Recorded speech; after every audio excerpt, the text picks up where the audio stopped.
welcome to the Haunted Library. Today I'm going to be reading Worse Than Rot. So gather around, my little darlings. Book, come now, come.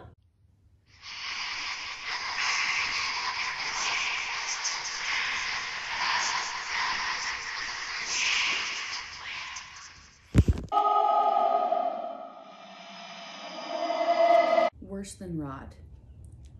Nobody can hear a scream in the vacuum of space, or so they say, Cherry said flatly, looking down at the flyer.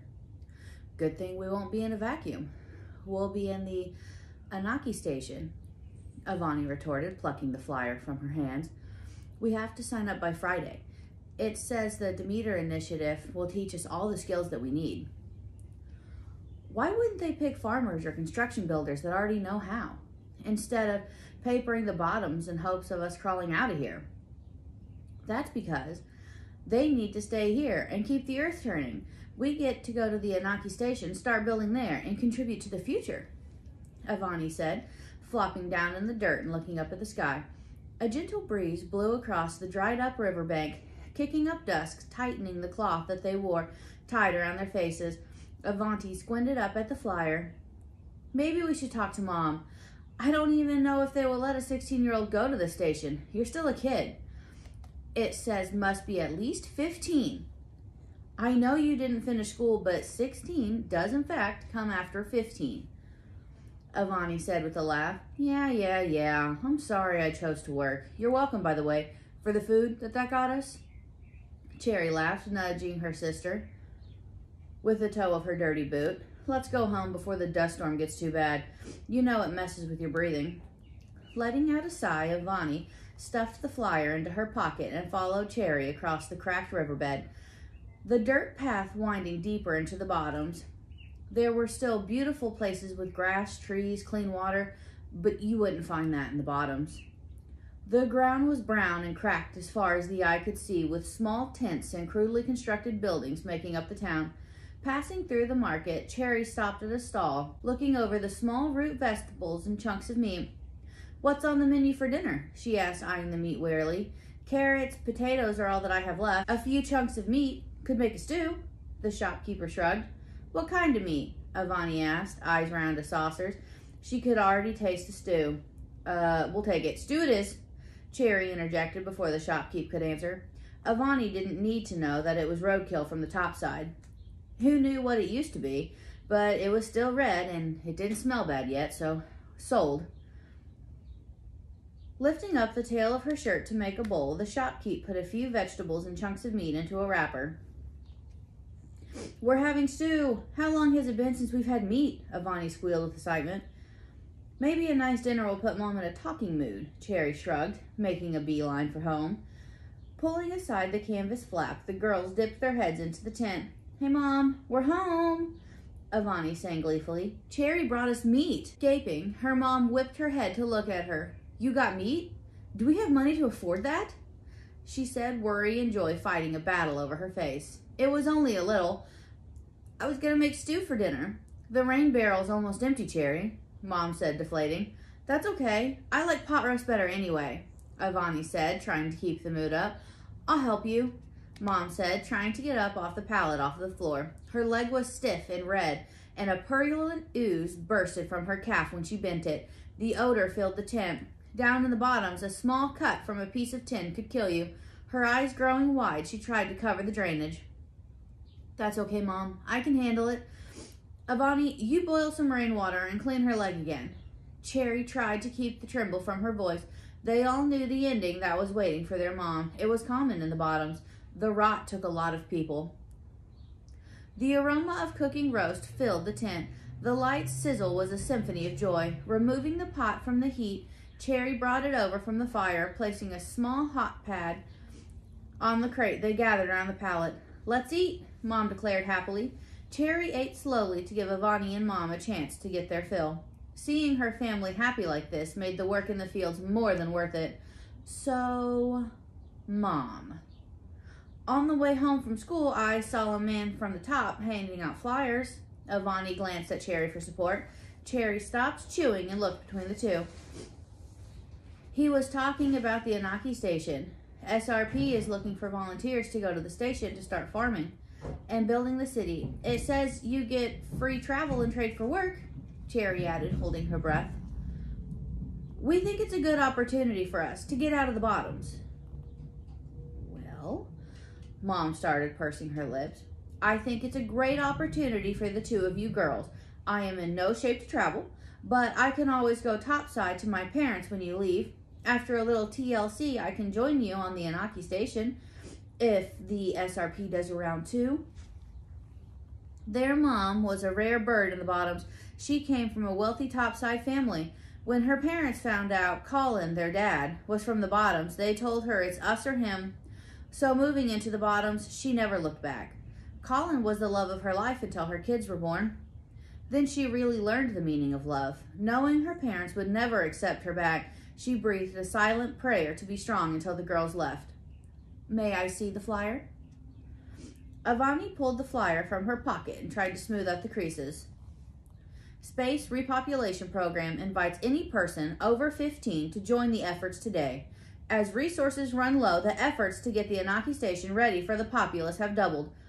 Sign up today at City Hall. Applicants have until June 1st, 30:55 to volunteer. Space is limited. Don't delay. Make a difference and serve your country. Scanning over the letter a couple of times, Mom placed it gently on the table. I think it's a wonderful idea. I will be so proud to tell people my babies are up there creating a future for mankind. Geez, Mom, you're so sappy, Avani said, a wide grin on her small face. So, we venture topside tomorrow? Cherry said giddily at the prospect of clean air, water, and the food she would have. Using a scrap of fabric, she cleaned out the pot as well as she could. Washing the pot would wait for rain, as would baths. Rain was scarce in the summer, which could take weeks. The three of them lay on the pallet trying to sleep. Each one played out their future in their heads. Soon, the sunlight peeked through the tent flap. It was finally time to stop pretending. Cherry and Avani jumped up and got dressed in a flash. They rushed out of the tent, hope singing in their blood. Racing up the hill, they made it to City Hall before it even opened. The line waiting was already quite large, about 300 dirty faces, all from the bottoms. I guess people from the top side are not in a hurry to get off the dying rock, huh? Avani asked. What if we slept too late and the shuttle is full? Cherry asked nervously. I heard they were taking thousands of people.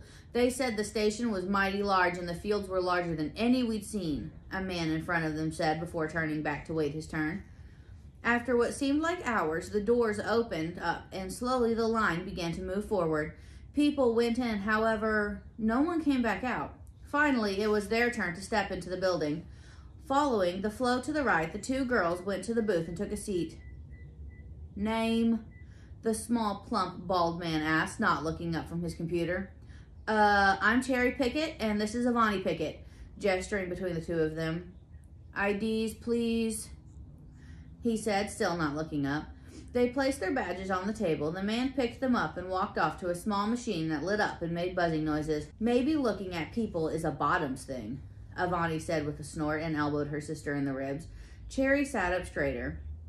I'm sure he's just tired from all the processing he has done today, she whispered. Thank you, the man said, sitting back down, finally looking at them to hand back the IDs.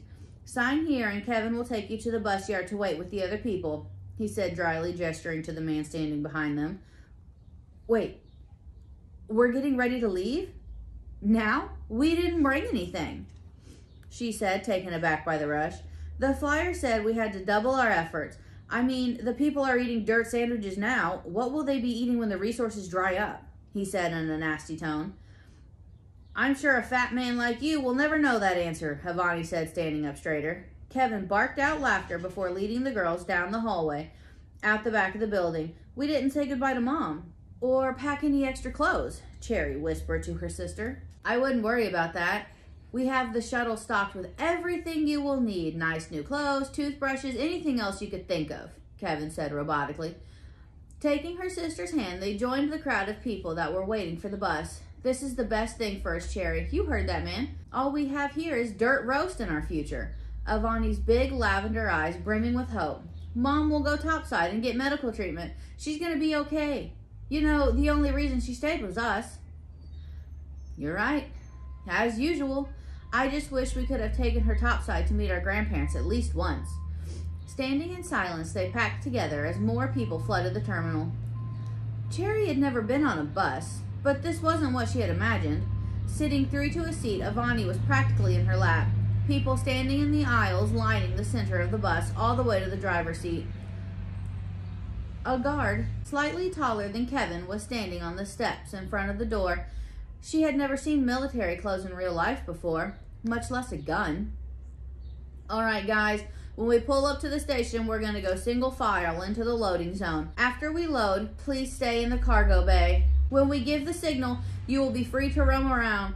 Housing numbers and rations will be distributed after we dock at the Anaki station. Each candidate will be assessed and assigned to duty. The training begins in the morning, he barked, turning back to the door. The bus pulled up beside the building, coming to a stop with a squeal. The driver pushed open the door and the man stepped off. Moving to the left, the line filed out. Cherry, it's really happening. We're going to space. Imagine seeing Earth from space. Knowing Mom is down there looking up at us and smiling, Avani whispered against her ear, bouncing as they walked in line. The launch building was the biggest they had ever seen. Bumping into people in front of them, they tore their eyes from the impossibly large wall, covered with bright paintings and prints of space. They filled into the cargo hold, and Avani's palms began to sweat. Cherry let go of them and wiped her palm down her dirty shirt. Geez, Avani, what's with the river leaking from your palms? She asked, her face distorted in disgust. This is a lot of people. It must be a few thousand. How much weight can the ship hold? How much oxygen do we have? Oh, God, am I burning through my chair being nervous? She asked. Her breathing became labored. Chill out, dimwit. I'm sure they have thought about all that. They are smart enough to build another Earth, so one motor mouth isn't going to throw off the algorithm, Cherry declared matter-of-factly. No, you're right. I'm just getting nervous. Laughing stiffly, she leaned back against the wall. A sharp edge of the metal cut into her leg. Shit! Looking down at her leg, she saw blood running from the cut. She locked eyes with Cherry. Panic passed between them. This is how the rod always starts, with a small cut. I'll go ask for something to clean it with. Kevin said the ship would have anything we needed. Well, first aid is definitely a need, Cherry said, slipping between the crowd to the entrance where several armed guards stood chatting. As she approached them, they went silent and stared at her. My sister cut her leg on a grate. Do you have any antiseptic or band-aids here? A few of the men chuckled and repositioned their weapons. The other just looked nervously between them. Are you serious? You came on a ship with no clue about what's going to happen to you, and then you get bent out of shape over a scratch? Thomas, don't be a dick. Don't listen to him. We don't have medic supplies here. We save space for food and water to carry to the station, the shorter guard replied. Well, okay then, Cherry said, backing away with a sinking feeling in the pit of her stomach. She wondered for the first time if this had been a mistake. They had to send a guy to get the first aid kit. Should be back shortly, she said when she returned to her sister's side. She was avoiding eye contact as the lie rolled off her tongue as easily. Her sister being none the wiser now. That was harder. A huge TV at the front of the cargo hold turned on, displaying an older man in an army uniform. Hello, everyone. I am so proud of all the people who showed up to support our future. We wouldn't make it without the selfless souls that are standing here today.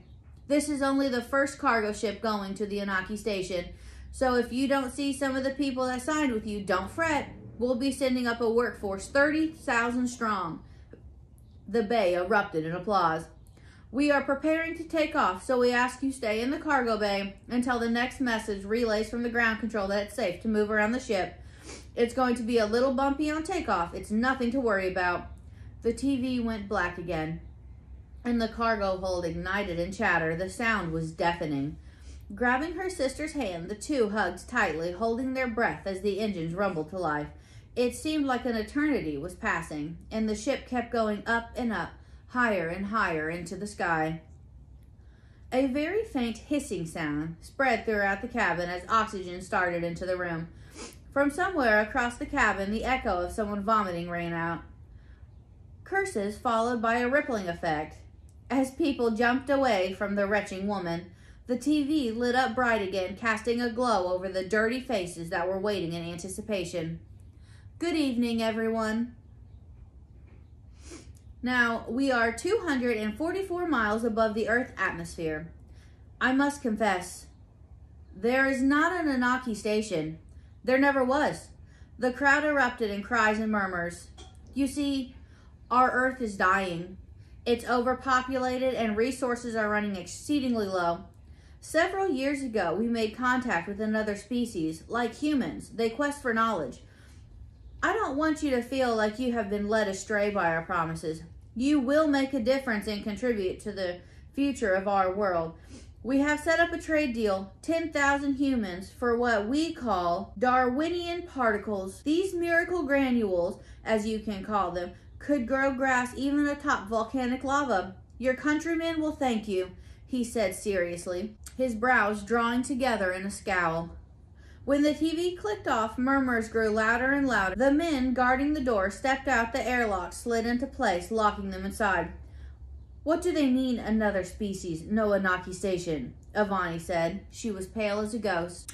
The sisters were getting pushed back into the wall as the masses flooded over to the door, pounding on them, demanding to be set free. The wall on the north end of the room began to lift up, displaying a ship seemingly out of a sci-fi novel. The ship wasn't tall and broad like the ship they had boarded. It was so sleek that the exterior was almost reflective. Screams erupted all around as people began to shove through the south wall. Glancing around, Cherry's eyes landed on the grate by their calves. She knocked her leg against it and it wiggled. Squatting down amongst the commotion, she pulled the grate free. With despair lodging in her chest, she tugged Avani's shirt. There's only room enough for one of us. Hurry in before anybody notices. I promised Mom that I would keep you safe. This is no time to argue. Cherry pleaded in a harsh whisper. I can't leave you. I'll never make it back without you. You're always there to save me. It's too scary. Avani pleaded with fat tears rolling down her face. Yes, you can. You are strong and smart and brave. Plus, you knew 15 came before 16. She said, choking on a sob. Please, Avani, get in the grate. Kneeling down, she crawled into the vent, the darkness growing around her as Cherry wiggled the grate back into place. I will make my way back to you and Mom. Just make sure you're there waiting for me when I come home. She stood up and pressed her legs against the grate as the doors slid side to side, opening up the catwalk to the other shift. 4 abnormally tall creatures walked through the door. Their gray skin looked almost scaly as it appeared to be humanoid in shape with 2 legs tucked into knee-high black boots. They wore blue t-shirts that were tucked into gray pants. Letting out a war cry, one middle-aged man rushed one of the creatures. A tail whipped out from behind it, wrapping around the man's waist and halting his assault. The monster lifted him off the ground, bringing him closer. Its overly large sapphire eyes reflected the horror on the man's paling face. The blue t-shirt appeared to start to move and wiggle up from the neck. 2 long tentacles came out from beneath the shirt, caressing the man's face. The creature's mouth opened vertically, emitting a series of loud, strange clicks, its tentacles jutting out, with each going into the man's ears. Blood trickled around them, and the man screaming and thrashing about, trying to free himself, but a moment later, he stilled, going limp.